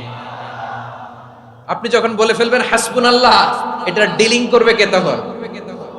চিল্লায় বলেন না, তিনি কে? বান্দা তার সাধ্যের সবটুকু চেষ্টার পরে নতজানু হয়ে যখন বলবে হাসবুনাল্লাহ, আল্লাহ তুমি আমার জন্য যথেষ্ট, নি'মাল ওয়াকিল, তুমি আমার শ্রেষ্ঠ অভিভাবক, তখন তার কি দরকার না দরকার এটা ডিল করে স্বয়ং আল্লাহ। নিক্ষেপ করা হলো সাইয়েদনা ইব্রাহিমকে অগ্নিকুণ্ডলিতে। হাজার হাজার মানুষের দৃশ্য দেখার জন্য জড়ো হয়েছে এরকম বিশাল ময়দানে। কিন্তু কি অবাক করা ঘটনা, সবাই ভয় পাচ্ছিল, না জানে কি হয়ে যায়। আল্লাহর খলিলকে যখন আগুনের কুণ্ডলিতে নিক্ষেপ করা হয়, আল্লাহর খলিল ইব্রাহিম আগুনের কুণ্ডলির মধ্যে বসে বসে মানুষগুলোর দিকে তাকিয়ে হাসতে শুরু করে দেয়। কারণ আকাশ থেকে রব্বুল আলামিন স্পেশাল ভার্ডিক্ট নাজিল করেছেন, স্পেশাল হুকুম জারি করেছেন, কুলনা ইয়া নারু কুনি বারদান ওয়া সালামান আলা ইব্রাহিম। ও আগুন, খবরদার, সৃষ্টি শুরু থেকে তোকে একটা ধর্ম আমি বাতলে দিয়েছিলাম, তোর ধর্ম, আগুনের ধর্ম হলো যা পাবে জ্বালিয়ে সারখার করবে। আল্লাহ বলল, আগুন, তোর ধর্ম দিয়েছিলাম, তুই সব জ্বালিয়ে পুড়িয়ে সারখার করে দিবি, কিন্তু ক্ষণিকের জন্য আমি তোর জ্বালিয়ে দেওয়ার ক্ষমতাটাকে কেড়ে নিলাম, জ্বালিয়ে ভস্ম করে দেওয়ার ক্ষমতা আমি কেড়ে নিলাম। কুনি বারদান, ঠান্ডা হয়ে যা, কিন্তু এত বেশি ঠান্ডা হবি না আবার আমার ইব্রাহিমের জন্য সর্দি লেগে না যায়। সুবহানাল্লাহ, এত আস্তে বললে হবে? কুনি বারদান, বারদ মানে বরফ, ঠান্ডা, ঠান্ডা হ, কিন্তু এত ঠান্ডা হবি না যাতে আমার ইব্রাহিমের কষ্ট হয়। আগুন বলে, আল্লাহ একবার বললাম ঠান্ডা হ, আবার বলো এত ঠান্ডা হবি না যাতে খলিলের সর্দি না লাগে। কেমন ঠান্ডা হব, কেমন এনভায়রনমেন্ট তৈরি করে দেব বলো? আল্লাহ বললেন, সালামান আলা ইব্রাহিম, আমার খলিল, আমার কলিজা, আমার ইব্রাহিমের জন্য তুই জান্নাতের গুল বাগিচা হয়ে যা। ও ভাই, নবী মুসার মতো ঈমান হলে রাস্তা হবে সাগর জলে, নবী ইউসুফের মতো ঈমান হলে একে একে দরজা খোলে। নবী ইব্রাহিমের মতো ঈমান যদি আজও থাকে বিদ্যমান, অগ্নিকুণ্ডে দেখতে পাবে খুবসুরতে ফুল ভাগা। কুলনা ইয়া নারু কুনি বারদান ওয়া সালামান আলা ইব্রাহিম। বান্দা যখন মুখ দিয়ে বলে হাসবুনাল্লাহ, আমার আল্লাহ আমার জন্য যথেষ্ট, এই বলে যখন নিজেকে সঁপে দেয়, তার কি লাগবে ওই দায়িত্ব স্বয়ং নিয়ে নেয় কে? সবাই বলেন, স্বয়ং নিয়ে নেয় কে? তাহলে আমার প্রিয় ভাইরা, বিপদের শুরুতেই আমরা বলবো ইন্না লিল্লাহ। শুরুতে কি বলবো? এরপরে যেই বাক্যটা পড়ে নিজের পরিস্থিতিকে আল্লাহর দরবারে সঁপে দিব, সেটা হচ্ছে হাসবুনাল্লাহ। সেটা কি? বিষ্ণু বলেন, লা ইয়াজালু লিসানুকা রাতাবান মিন যিকরিল্লাহ। সব সময় আল্লাহর স্মরণ দিয়ে, জিকির দিয়ে জিহ্বাটারে সিক্ত রাখো। আর শয়তানু জাসিমুন আলা কলবি ইবনে আদম। শয়তান বনি আদমের কলবে খামচি মেরে বসে থাকে। ফাইদা যাকারাল্লাহ খালাসা। মানুষ যখন আল্লাহর স্মরণ করে, জিকির করে, শয়তান দৌড়ে পালায়। ওয়া ইদা গাফালা ওয়াসওয়াসা। যখনই বনি আদম গাফেল হয়, তখনই শয়তান তার হৃদয়ে ওয়াসওয়াসা দেয়। এজন্য বিপদে পড়লে ইন্না লিল্লাহ, নিজের সব টুকুন করার পরে, নিজের রোল প্লে করার পরে নিজেকে আমরা কি বলে সঁপে দিব? সবাই বলেন, সবাই বলতে হবে। আরো জোরে বলে, মনে থাকবে? বিপদে পড়লে প্রথমে ইন্না লিল্লাহ, এরপরে নিজেকে যখন সঁপে দিব তখন হাসবুনাল্লাহ। এরপরে কঠিন বিপদে যখন বিশ্বনবী পড়তেন তখন কি করতেন? এমন বিপদ মাঝে মাঝে হয় না, দেয়ালে পিঠ থেকে যায়, চোখে মুখে অন্ধকার, কি করব দিশা খুঁজে পাই না, এরকম হয় কখনো? হ্যাঁ, আপনাদের হয়? হয় না? তো জান্নাতে আছেন আপনারা। হয় হয় এরকম হয়েছে না যে দেয়ালে পিঠ থেকে গেছে, চোখে মুখে অন্ধকার, কই যাব, কি করব, বাঁচানোর কেউ না, এরকম হয়েছে কখনো আপনাদের? যদি হয় তাইলে এটার সলিউশন বলবো, না হইলে তো এগুলো বলে লাভ নাই। হয় হয় হয় বিশ্বনবী এরকম কঠিন বিপদে পড়েছেন জীবনের কিছু কিছু মুহূর্তে। ওই মুহূর্তে বিশ্বনবী স্পেশাল দুইটা দোয়া পড়তেন। এই দোয়াগুলো আপনাদেরকে জানিয়ে দেয়। বিশ্বনবী বলেন, কঠিনতম বিপদে যখন পড়বা, দেয়ালে পিঠ থেকে যায়, চোখে মুখে অন্ধকার, বাঁচার কোনো উপায় নাই, তখন পড়বা লা ইলাহা ইল্লা আনতা সুবহানাকা ইন্নী কুনতু মিনাজ জালিমিন। আল্লাহ, তুমি ছাড়া কোনো ইলাহ নাই, তুমি পবিত্র, নিশ্চয় আমি জালিমদের অন্তর্ভুক্ত। সুবহানাল্লাহ বলেন। এই দোয়া সাইয়েদনা ইউনূস আলাইহিস সালাম পড়েছিলেন যখন মাছের পেটে ছিলেন। কিসের পেটে? এবং অনেক মুফাসসিরিন ইকরাম বলেছেন, অনেক আহলুল ইলমরা বলেছেন, এটা হচ্ছে ইসমে আজম। ইসমে আজম এমন দোয়া যেটা দিয়ে দোয়া করলে আল্লাহ দোয়া কবুল করে, কিন্তু এটা কোনটা, এটা নিয়ে ইখতিলাফ আছে। কোন কোন আহলুল ইলম বলেন লা ইলাহা ইল্লা আনতা সুবহানাকা ইন্নী কুনতু মিনাজ জালিমিন, এটা হচ্ছে ইসমে আজম। সাইয়েদনা ইউনূস আলাইহিস সালাম পড়েছেন। আপনারা পড়েননি? তুফান হইলে পড়েন না? আমাদের এলাকায় তো এটা খুব, এটার উপর ব্যাপক আমল আছে। পড়েন পড়েন পড়েন পড়েন। একটা গল্প শুনেছিলাম, পাক হানাদার বাহিনী যখন বাংলাদেশে অ্যাটাক করতো, ৭১ সালের ঘটনা বলতেছি, আমরা তো দেখি নাই, শুনছি আর কি। ৭১ যদি দেখতাম, এতদিনে রাজাকার হয়ে যেতাম। আল্লাহ আমাদেরকে বাঁচাই দিছে, আল্লাহর মেহেরবানি। ঠিক কিনা বলেন? মন মতো হইলে মুক্তিযোদ্ধা, মন মতো না হইলে রাজাকার। কত কিছু দেখলাম এই শাহবাগের বুকে।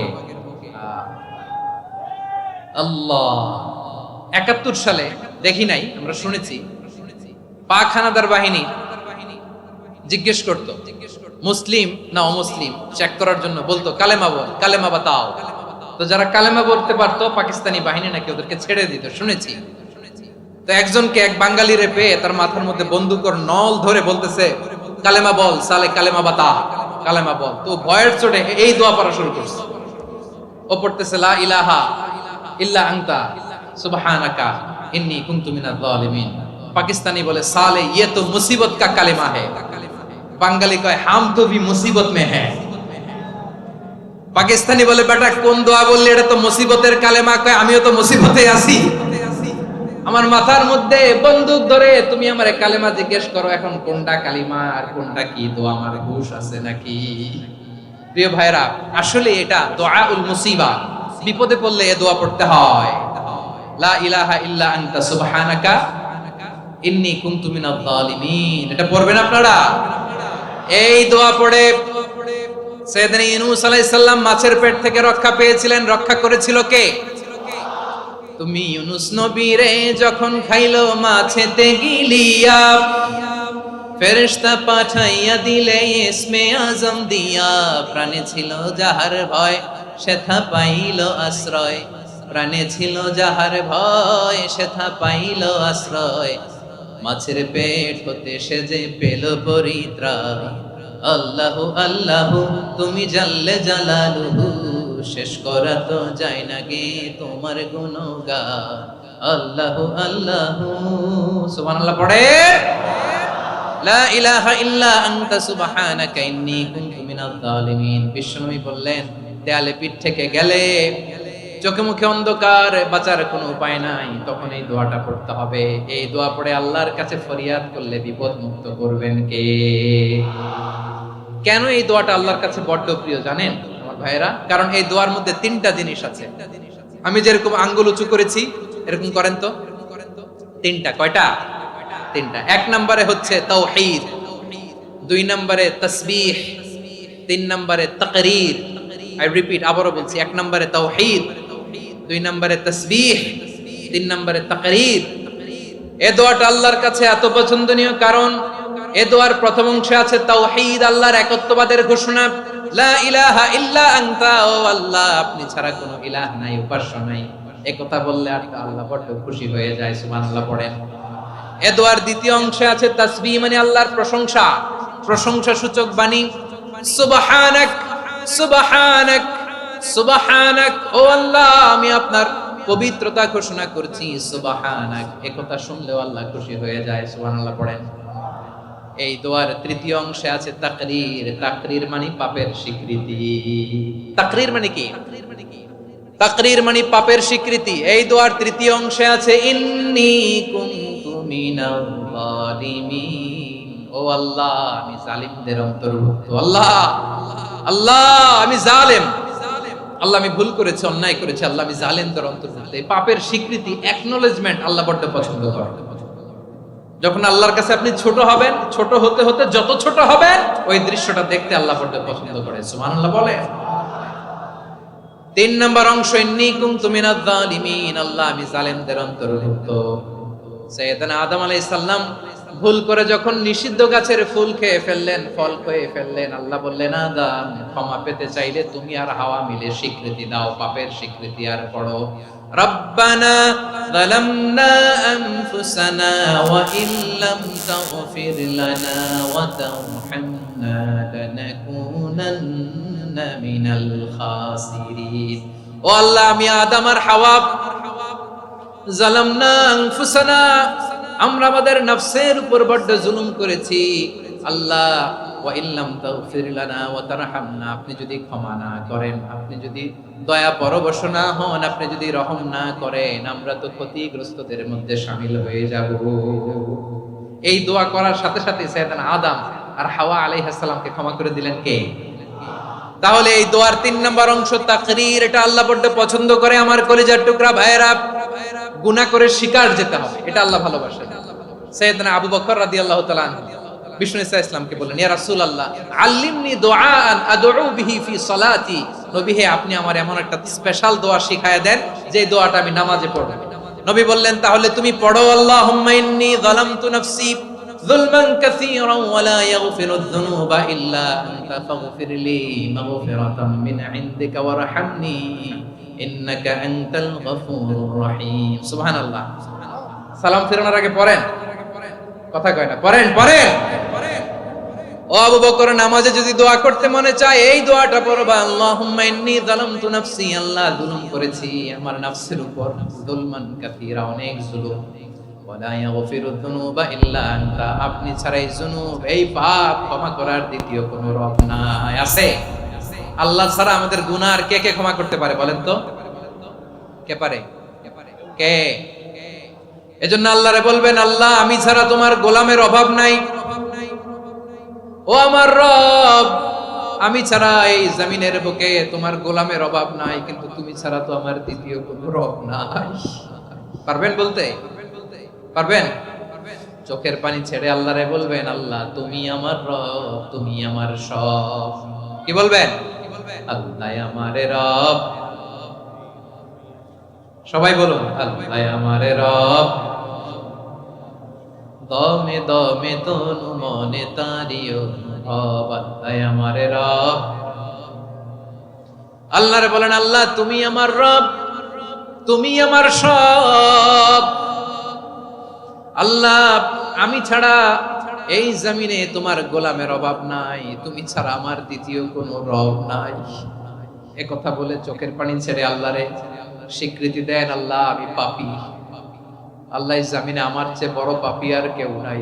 ওযু করে সিজদায় লুটিয়ে পড়ে চোখের পানি ছেড়ে আল্লাহরে পাপের স্বীকৃতি দেন, আল্লাহ এমন কোন জুলুম নাই, গুনাহ নাই আমি করি নাই, সগীরা কবিরা, জেনে না জেনে, ইচ্ছায় অনিচ্ছায়, শিরকি বেদাতি সব গুনাহ করেছি। আল্লাহ আকাশের নিচে জমিনের উপরে আমার চেয়ে বড় গুনাহগার আর কেউ নাই। চোখের পানি ছেড়ে আল্লাহরে বলেন, আল্লাহ আমি ছাড়া তোমার গোলামের অভাব নাই, তুমি ছাড়া আমার দ্বিতীয় কোনো রব নাই, তুমি ছাড়া তো কেউ আমার গুনাহ ক্ষমা করার নাই, তুমি আমার রব, তুমি আমার সব। বলতে পারবেন? এই তাকরীর আমার পটুয়াখালীর ভাই, এই স্বীকৃতিটা দেখতে আল্লাহ বড় ভালোবাসেন, কারণ আমরা সবাই গুনাহগার, আমরা সবাই কি? বিশ্বনবী বলেন, কুল্লুকুম খাত্তাউন, আ বনি আদম তোমরা সবাই পাপী। সবাই কি? সবাই পাপী। আমরা সবাই পাপী, আপন পাপের বাটখারা দিয়ে অন্যের পাপ মাপি। আমরা যে পাপী এটা ভাবতে মনে চায় না কারো, খালি অন্যের পাপ দেখি আমরা, এটা ভুল। ওর এই পাপ, ও পাপী, ও জালেম, ও জাহান্নামী, এরকম একটা টেন্ডেন্সি। আমার যে কি হালাত এটার খেয়াল নাই। খেয়াল করতে হবে যে আমি সবচেয়ে বড় পাপী, ঠিক কিনা বলেন? পাপ করি নাই এমন কেউ আছি?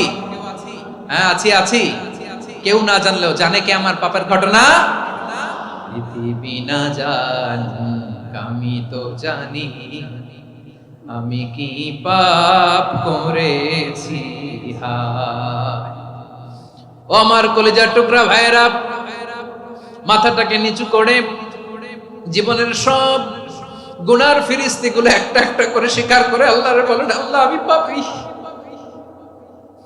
আল্লাহ আমার চেয়ে বড় পাপী এই দুনিয়াতে কেউ নাই, আকাশের নিচে জমিনের উপরে আমার চেয়ে বড় পাপী কেউ নাই। একটা একটা করে আল্লাহ স্বীকার করি আমি পাপী, সব পাপের স্বীকৃতি দিলাম। পৃথিবী না জানুক আমি তো জানি, আমি কি পাপ করেছি। হায় আমার পাপের করলে বিচার, বাঁচার আমার নাই উপায়। দয়াময় তুমি মাফ করো আমায়, মাফ করো আমায়। আল্লাহ তাআলা যদি দয়া করে আমাদেরকে মাফ না করে, আমাদের বাঁচার কোনো উপায় নাই। আপনি কি ভেবেছেন আপনার নামাজ দিয়ে আপনি জান্নাতে যাবেন? আপনি তাহাজ্জুদ গুজার, সেজদা দিতে দিতে কপালে দাগ ফেলেছেন, এটা আপনারা জান্নাতে নেবে না। আপনি এলাকার সবচেয়ে বড় হাতেম তাই দানশীল, এই দানের ভরসায় বসে আছেন, কশিন কালো না।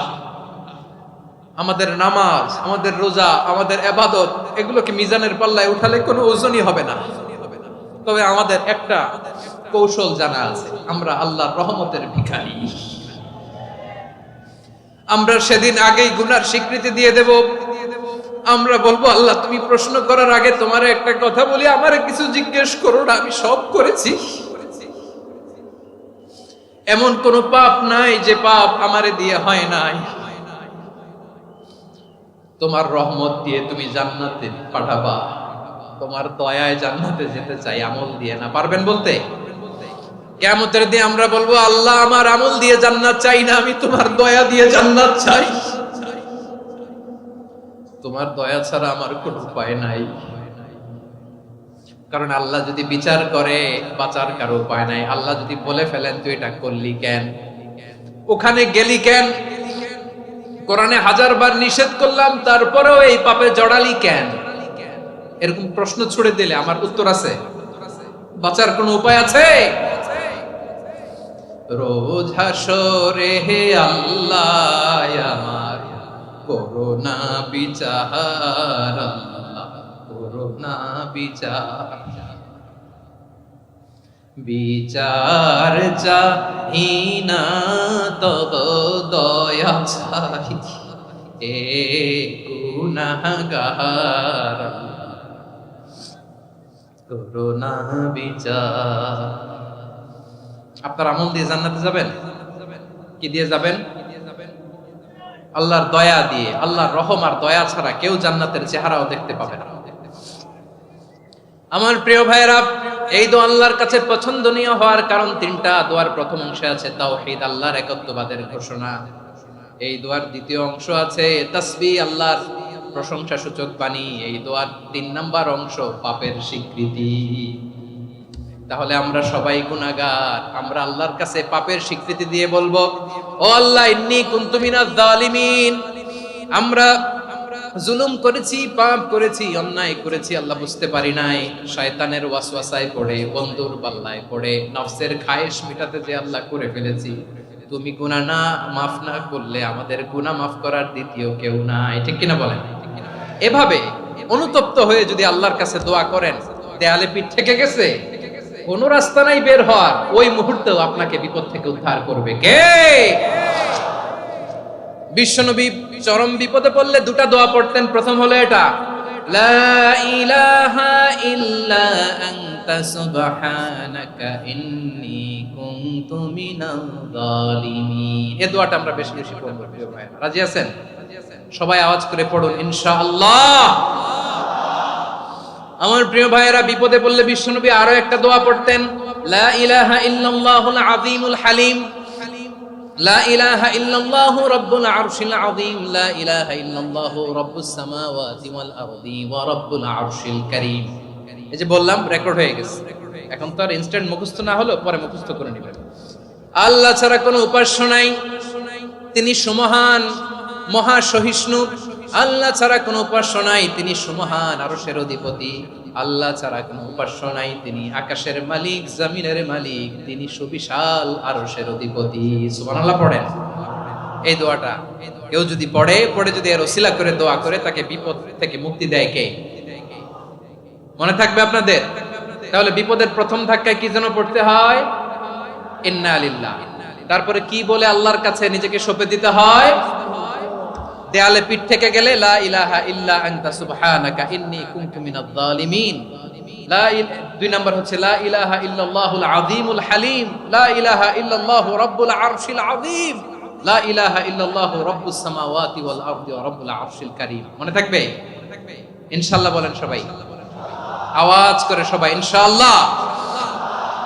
অনেক সময় এমন হয়, হঠাৎ বিপদের সম্মুখীন হই আমরা, রেডি হয়ে বের হইছে অফিসে, হঠাৎ অ্যাক্সিডেন্টে পড়ে যাই, হঠাৎ পেটের ব্যথায় অজ্ঞান, এরকম হয় না? আপনাদের হয় না? বিষ্ণু ইসলাম বলেন, আকস্মিক দুর্ঘটনার বিপদ থেকে যদি কেউ বাঁচতে চায়, সকাল সন্ধ্যা যেন প্রত্যেকে এই দোয়াটা পড়ে। সকালে যদি 3 বার পড়ে, সন্ধ্যা পর্যন্ত হঠাৎ বিপদ থেকে রক্ষা পাবে। To be protected from sudden calamity, sudden disaster, sudden calamity, হঠাৎ বিপদ, হঠাৎ ভয়ঙ্কর কোন আকস্মিক বিপদ থেকে আল্লাহ বাঁচায় দিবে। সকালে পড়লে সন্ধ্যা পর্যন্ত প্রোটেক্টেড, সন্ধ্যাবেলায় যদি 3 বার পরে সকাল পর্যন্ত প্রোটেক্টেড। সুবহানাল্লাহ পড়েন। দোয়াটা কি? দোয়াটা হচ্ছে বিসমিল্লাহিল্লাযী লা ইয়াদুররু মা ইসমিহি শাইউন ফিল আরদি ওয়ালা ফিস সামাই ওয়া হুয়াস সামিউল আলিম। ছোট না? অনেক ছোট, মুখস্থ করবেন। বিসমিল্লাহিল্লাযী লা ইয়াদুররু মা ইসমিহি শাইউন ফিল আরদি ওয়ালা ফিস সামা ওই আল্লাহর নাম নিচ্ছি যে আল্লাহর নামের বরকতে আকাশ জমিনের কোনো কিছু কারো কোনো ক্ষতি সাধন করতে পারে না। তিনি সর্বশ্রোতা সর্বজ্ঞ। সুবহানাল্লাহ পড়েন, পড়বেন এই দোয়াটা। বিসমিল্লাহিল্লাযী লা ইয়াদুররু মা ইসমি শাইউন ফিল আরদি ওয়ালা ফিস সামাই ওয়া হুয়াস সামিউল আলিম। ফজরের পরে 3 বার, মাগরিবের পরে 3 বার যদি কেউ পড়ে প্রোটেক্টেড, যে কোনো হঠাৎ বিপদ থেকে প্রোটেক্টেড। প্রোটেক্ট করেন কে? ওই আল্লাহর নাম নিচ্ছি যে আল্লাহর নামের ওসিলায় আকাশ জমিনের কোনো কিছু কোনো ক্ষতি করতে পারে না। সুবহানাল্লাহ পড়েন। আচ্ছা, এবার আমাদের জীবনে দুশ্চিন্তা আছে না নাই বলেন? Tension, hyper tension, anxiety, depression, চিন্তা, টেনশন নাই এরকম কে কে আছে দেখি? হাত তোলেন। ওই যে হাত তুলছে এক আল্লাহর ওলি, ওই যে টেনশন নাই তোমার, মাশাআল্লাহ। ও না বুঝে তুলছে, জোকের চোটে, জোশের ঠেলায় ধাক্কায় তুলে ফেলছে। সবার জীবনে টেনশন আছে না নাই? এই দুশ্চিন্তা, পেরেশানি, মারাত্মক পেরেশানি থেকে মুক্তি পাওয়ার জন্য বিষ্ণু ইসলাম দুটো দোয়া পড়তেন। কয়টা? অনেকগুলো পড়তেন। স্পেশাল দুটো দোয়া আজকে আপনাদের শিখায় যাব, শুনবেন না? কষ্ট হচ্ছে? সংক্ষিপ্ত মুনাজাত দিয়ে দেই। ওরে আল্লাহ, আমি তো 9:30 ক্রস করে ফেলছি মাসুদ ভাই, খেয়াল করে নেই।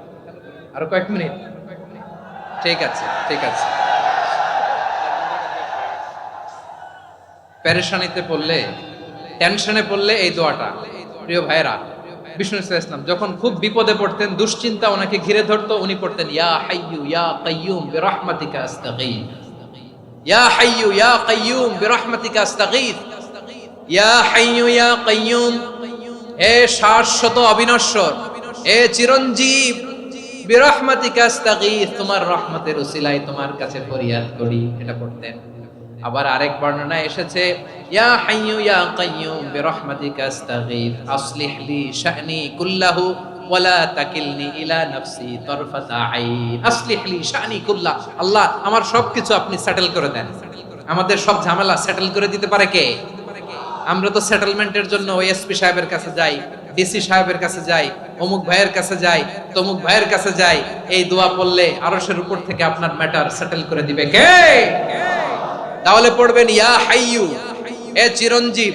হাইয়ু মানে চিরঞ্জীব, যিনি চিরকাল বেঁচে থাকবেন, মরবেন না। আল্লাহ মরবেন? তার কোনো লয় আছে? ক্ষয় আছে?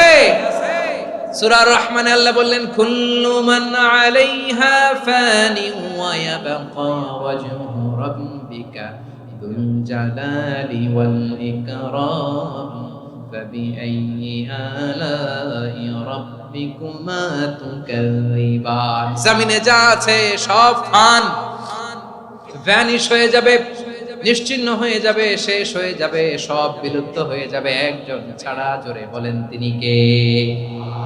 ইয়া হাইয়ু। আমার সাথে আওয়াজ করে পড়েন ইয়া হাইয়ু ইয়া কাইয়ুম ইয়া হাইয়ু ইয়া কাইয়ুম বিরহমাতিকা আস্তাগীথ আসলিহ লি শা'নি কুল্লা ওয়ালা তাকিলনি ইলা নাফসি তারফাতা আইন। এভাবে দোয়া করলে আপনাকে বিপদ মুক্ত করবে কে? এই দোয়াটা কেন পছন্দ আল্লাহর কাছে? কারণ এখানে আল্লাহর দুইটা সুন্দর নাম আছে, গুণবাচক নাম, আল হাই, আল কাইয়ুম। এই দুটো নাম আছে এখানে। আবার এই দুইটা আয়াতুল কুরসির অংশ। আয়াতুল কুরসির শুরুতে এটা আছে না নাই? হ্যাঁ, আছে না নাই?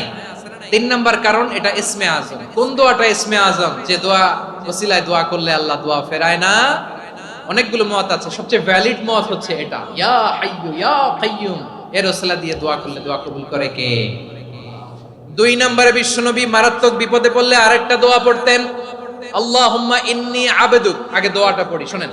আল্লাহুম্মা ইন্নী আবদুক ওয়া ইবনু আবদিক ওয়া ইবনু আমাতিক নাসিয়াতি বিয়াদিক মাদিন ফিয়া হুকমুক আদলুন ফিয়া কাদাউক আসআলুকা বিকুল্লি ইসমিন হুয়া লাক সাম্মাইতা বিহি নাফসাক আও আনসালতাহু ফি কিতাবিক আও আল্লামতাহু আহাদাম মিন খালকিক أو استأثرت به في علم الغيب عندك أن تجعل القرآن ربيع قلبي ونور صدري وجلاء حزني وذهاب همي। سبحان الله পড়েন।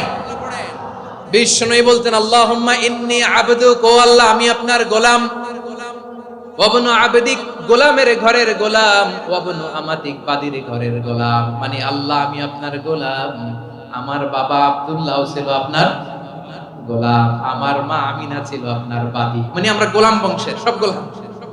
নিজের এর চেয়ে আর ছোট করে আল্লাহর কাছে উপস্থাপন করা যায় আমার ভাইরা?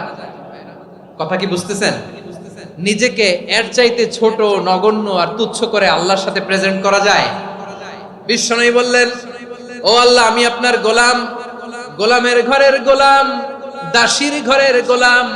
নাসিয়াতি বিয়াদিক, আমার মাথার চুলের ছুটি আপনার হাতের মুঠোয়।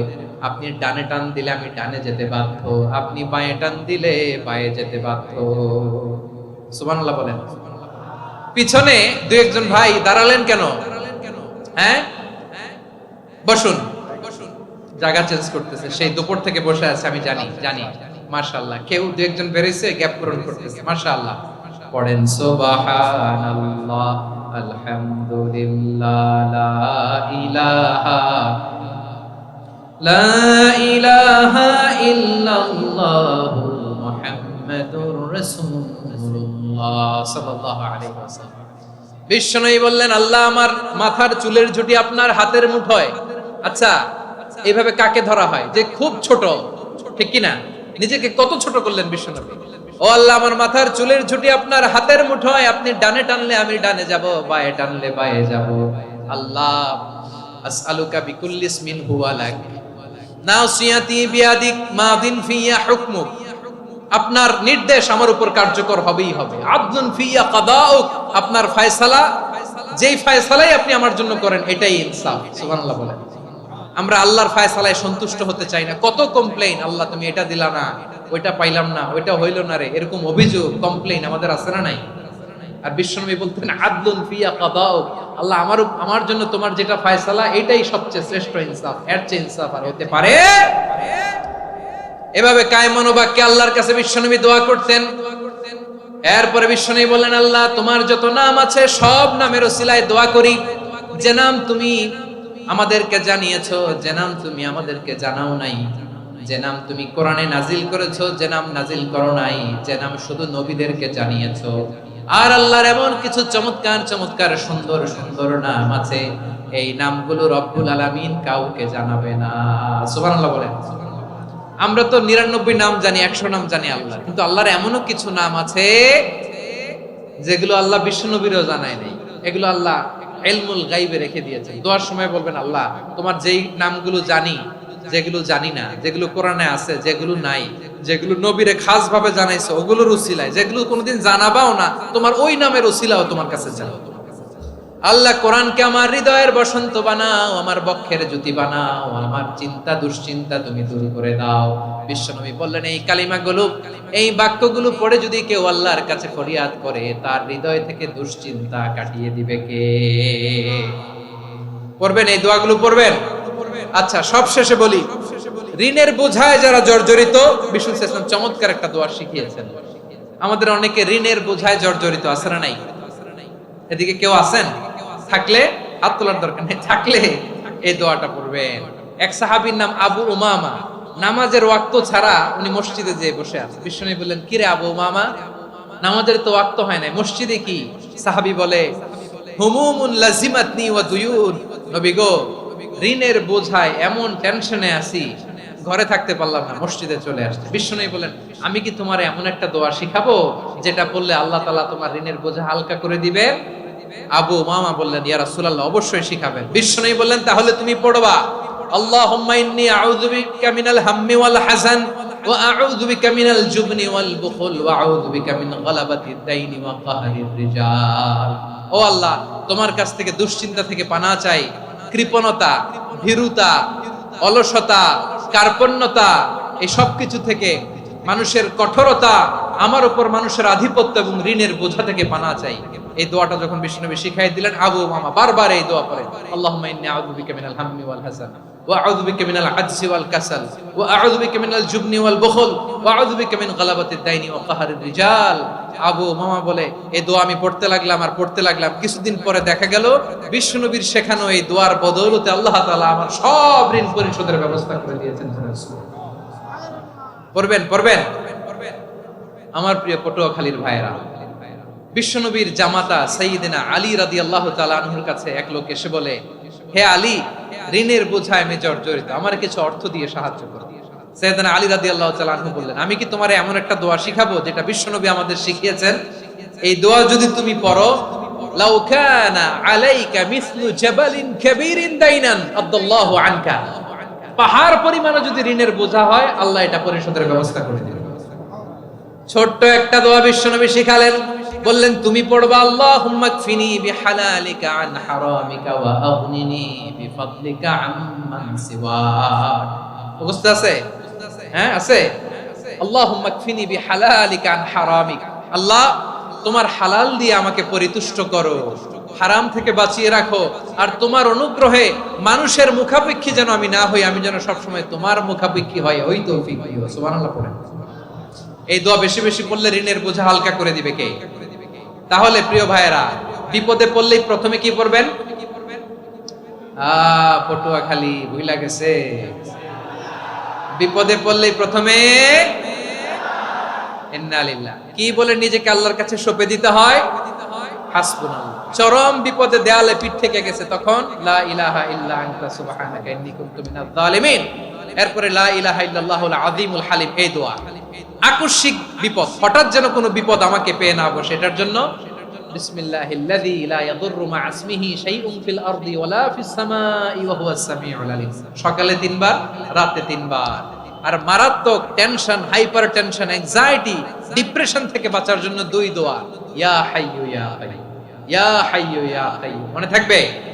আর আল্লাহুম্মা ইন্নী আবদুক, এই দোয়া। ঋণ থেকে বাঁচার জন্য 2 দোয়া, আল্লাহুম্মা ইন্নী আউযু বিকা মিনাল হাম্মি ওয়াল হাযান, এটা। আর আল্লাহুম্মা কফিনি বিহালালিকা আন হারামিকা ওয়া আগনিনি বিফাদলিকা আম্মান সিওয়াক।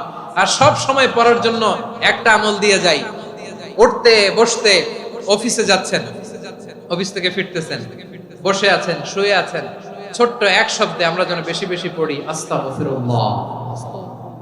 আওয়াজ করে আমার সাথে পড়ুন আস্তাগফিরুল্লাহ। আবার পড়ুন আস্তাগফিরুল্লাহ। আল্লাহ রাসূল সাল্লাল্লাহু আলাইহি ওয়াসাল্লাম বলেন, মান লাজিমাল ইস্তিগফার, যে সব সময় এরকম ইস্তিগফারের সাথে লেগে থাকে, জাআলাল্লাহু লাহু মিন কুল্লি দীকিন মাখরাজা, আল্লাহ তাআলা তাকে কোনো বিপদে আটকান না, সে জীবনে আটকাবে না। যে কোনো বিপদে আল্লাহ তার রাস্তা বের করে দিবেন, way out, you will get a way out, a solution. সুবহানাল্লাহ। ওয়া মিন কুল্লি হাম্মিন ফারাজা, দুশ্চিন্তা মুক্ত হবে, ওয়া ইয়ারযুকহু মিন হাইসু লা ইয়াহতাসিব, এমন জায়গা থেকে আল্লাহ রিজিকের বন্দোবস্ত করবে যেটা সে কল্পনাও করে নাই। আওয়াজ করে পড়েন সুবহানাল্লাহ। তাহলে মনে থাকবে আস্তাগফিরুল্লাহর কথা। সব শেষ কথা বলবো, সব শেষ আমার প্রিয় ভাইয়েরা। এটা গেল নিজের বিপদ। কিসের বিপদ? নিজে যদি বিপদে পড়ে, অন্যের বিপদ যদি দেখেন, এটার জন্য একটা দোয়া আছে। অনেক সময় আমরা দেখি হাসপাতালে ক্যান্সারের 3rd স্টেজে চলে গেছে, লোকটা হ্যাংলা হয়ে, চিকন হয়ে, হায়রে কি কষ্ট পায়, দেখি না? বিষ্ণুই বলে, একটা দোয়া যদি কেউ অন্যের কোনো বিপদ দেখে পড়ে, ওই বিপদ তার জীবনে কখনো আসবে না।